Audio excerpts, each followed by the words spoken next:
messieurs, bonsoir et bienvenue au flash de 18h sur la télévision du Burkina. Ce 21 mars à Berlin, le président du Faso a eu un tête-à-tête avec la chancelière de la République d'Allemagne.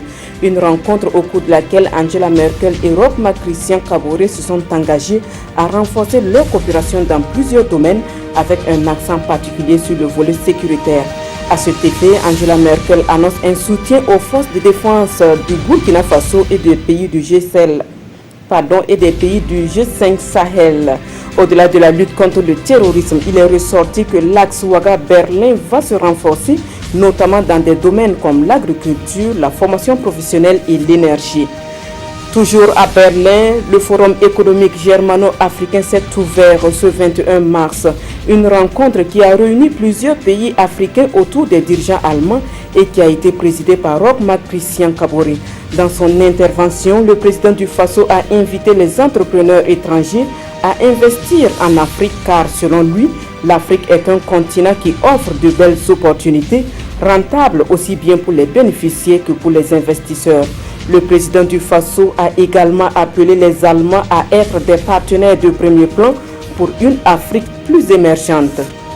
Eux séjournent à Ouagadougou depuis ce matin.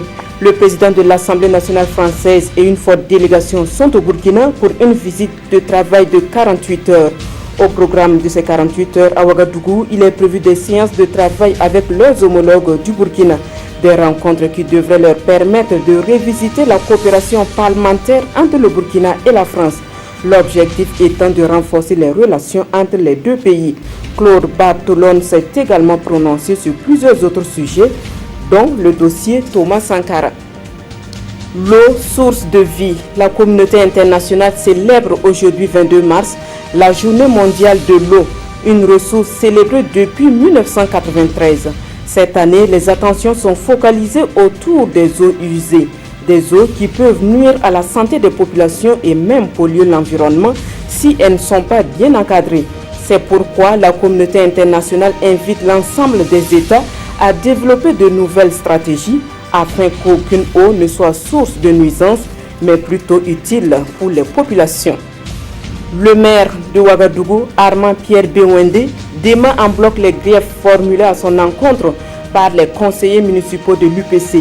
Hier, 21 mars, en effet, les conseillers de l'UPC ont animé une conférence de presse où ils ont dénoncé une mauvaise gestion de la ville de Ouagadougou. Les conseillers de ce groupe parlent d'incohérence dans la répartition du budget de la commune, de gaspillage d'argent et de manque de dynamisme dans l'aménagement de la voirie. Autant de griefs rejetés par le maire de Ouagadougou qui crie à des manœuvres politiques de l'UPC à quelques jours du lancement de la campagne des élections municipales complémentaires. Hors de chez nous, cet après-midi, des coups de feu ont été entendus à Londres devant le Parlement. Une annonce faite par la police britannique. Selon les médias britanniques, le quartier qui abrite le Parlement a été complètement bouclé. Plusieurs blessés sont à déplorer et quelques journaux français indiquent parmi les victimes 3 lycéens. Aussi, selon un médecin de l'hôpital Saint-Thomas, une femme est décédée de ses blessures et plusieurs victimes ont été grièvement touchées. Pour le moment, la piste terroriste n'est pas écartée. Voilà qui met fin à ce flash. Merci à vous qui l'avez suivi. Le prochain retour de l'information, c'est à 20h et c'est en compagnie de Peggy Ouedraogo.